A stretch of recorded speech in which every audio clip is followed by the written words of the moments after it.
કોણ છે? કોઈ જવાબ આપવા વાળું કોણ? જવાબદારી વાળું કોણ છે? કોણ જવાબદારી લેવાનું છે? કેવું અમને ખબર પડે વાત જવાબદાર વ્યક્તિ કોણ છે? સીઓને બોલાવો, એમડીને બોલાવો. જ્યારથી સ્ટેચ્યુ ઓફ યુનિટી આવ્યું છે 10 વર્ષથી અમારા લોકો જીવ જ આપે છે. બોલાવો. હા, અમારા સ્ટેચ્યુના લીધે અમારા લોકોએ ભોગ આપવાનો છે. બોલાવો. જવાબદાર કોણ છે? બોલાવો. એ તો આ 31 તારીખ સુધી લઈને બેસીશું. હા, તમારી એકતા પરેડને લીધે અમારા લોકોએ જીવો આપવાના છે. રાતને દિવસે કામ કરાવીને બોલાવો. જવાબદાર વ્યક્તિને બોલાવો. હા, પરિવાર વાળા નાના નાના છોકરાઓ છે, એક છોકરાઓ મરી ગયા છે.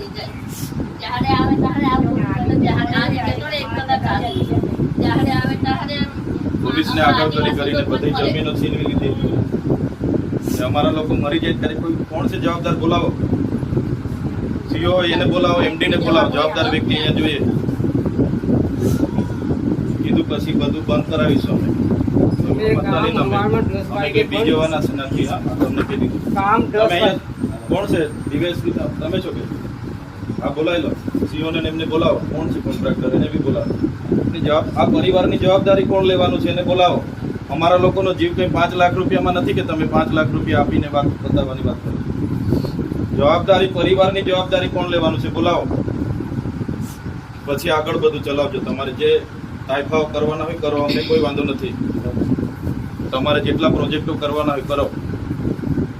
અમારા લોકોના જીવ ગયા છે. જવાબદાર કોણ લેવા? કોણ જવાબદારી લેશે? પરિવારની જવાબદારી લઈ લો. ચાલો લખી આપો. કોણ લખી આપે છે? ડીવાયએસપી સાહેબ બોલાવો. જવાબદાર અધિકારીને બોલાવો. પરિવારની જવાબદારી તો લેવી પડશે ને.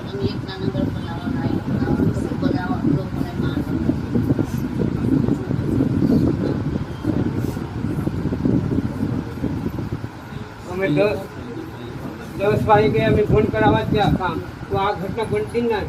કામ બંધ નહીં કર્યું. ત્યારે અમારી જમીન ઉપર અમે હા મેન સાહેબ આવશે. ડીવાયએસપી સાહેબ જવાબદાર અધિકારીને બોલાવો.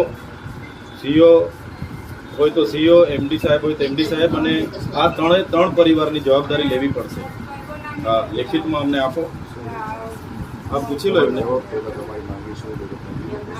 પહેલા તો માનવ વધની ફરિયાદ દાખલ કરો. જે પણ કોન્ટ્રાક્ટ હા એની કોપી આપી દો અમને. એટલે આ પરિવારને ચૌધરી જાય આપી દો. પછી પરિવારની જવાબદારી કોણ લેવાનો છે? હવે ઘટના ઘટી છે તો જવાબદારી લેવી પડશે ને. જવાબદારી એટલે માનવતાની રાહે એમના પરિવારમાં આકસ્મિક ઘટના, ચાલો આકસ્મિક ઘટના બની હશે કે જે બી હશે, માનવતાની રાહે વહીવટી તંત્ર અને પ્રશાસન એની જવાબદારી. કઈ રીતના સપોર્ટ આપો છો? ના એટલે કઈ રીતના સપોર્ટ કઈ રીતના આપવાના છો? અમને કેમ ને અમને ખબર પડેલો. આપણે કઈ રીતના વાત કરેલી છે કેવું અમને લેખિતમાં આપો એટલે ખબર પડે. એમને તમે માનવતાની રીતે શું વળતર આપવા માંગો છો, કે પરિવારની આજીવન જવાબદારી લેવા માંગો છો, કે પ્રશાસન શું કરવા માંગે છે તે કહો અમને. એમ એક બાજુ તો આ અબજોના કરોડોના પ્રોજેક્ટો ચાલે છે, બરાબર છે. એ જમીનો કઈ એમને એમ નથી. બધી આદિવાસીઓની તમારા જેવા પોલીસ અધિકારીઓના આગળ કરીને જ બધી છીનવી લીધી. 10 વર્ષ પહેલા અહીંયા બધું કંઈ નહોતું. અમારા લોકોને આજે બી કટ્યા, આજે જમીનમાં થયું છે ને એના બી કટ્યા છે, ભોજો છે. કઈ રીતના તમે કામ ચાલુ કરાવી દીધું? કોણે કામ ચાલુ કરાવી દીધું? હવે લીગલ પ્રોસેસ નહીં, તમારે શું કરવા? એ બધું કરવાની જરૂર છે.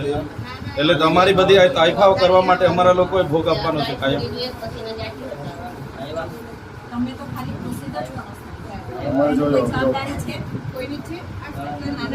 સરકારી નિયમ કાયદા મુજબ આ કોણ છે તો? એટલે સરકારી નિયમ તો અમે કોણ છે? આ બધા કોણ છે?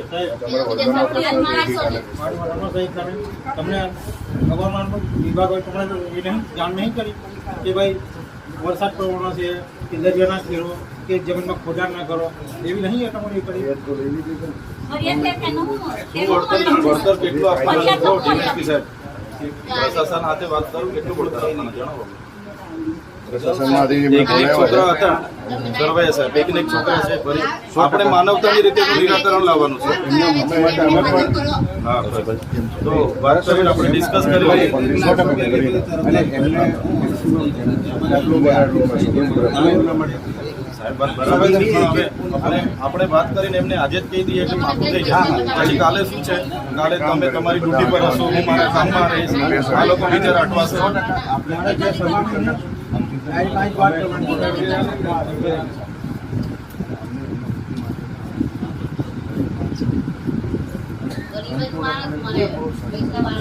આપણે બેસીએ, કહો અમને, એમના બી બે આગેવાનોને પછી કન્ફર્મ કરી બોલાવી લઈએ. લઈએ, બોલાવી લઈએ પરિવારને પરિવારમાંથી કોઈ કોઈ એકને બોલાવી લઈએ. બે આગેવાનોને બી બે વાત કરવી પડશે. આ મારા પરિવાર છે ને હા હા એમની સામે થવું જોઈએ જે થવું હોય. તમે આવો, તમે આવો.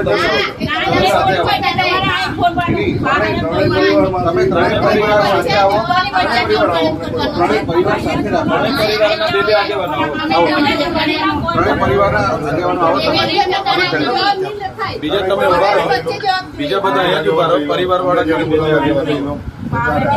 તમે નક્કી કરો ત્રણેય પરિવારના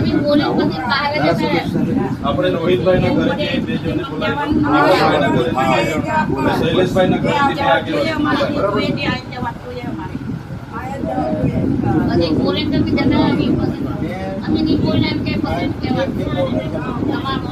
એની જ વાત કરીએ છીએ. બે બે આગેવાનો બોલાવી. આપણે એની જ વાત કરીએ.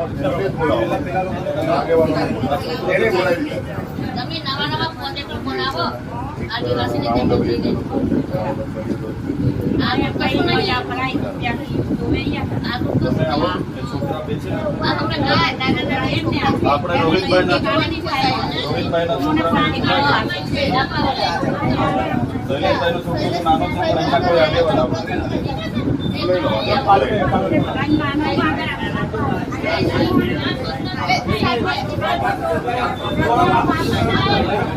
બીજા થોડા સાઈડ પર રહેજો.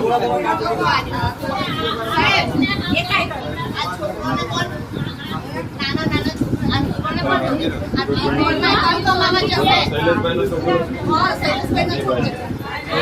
છોકરાની ઉંમર નાની છે, છોકરી નાની છે. બરાબર. એના માટે બેસી આપો.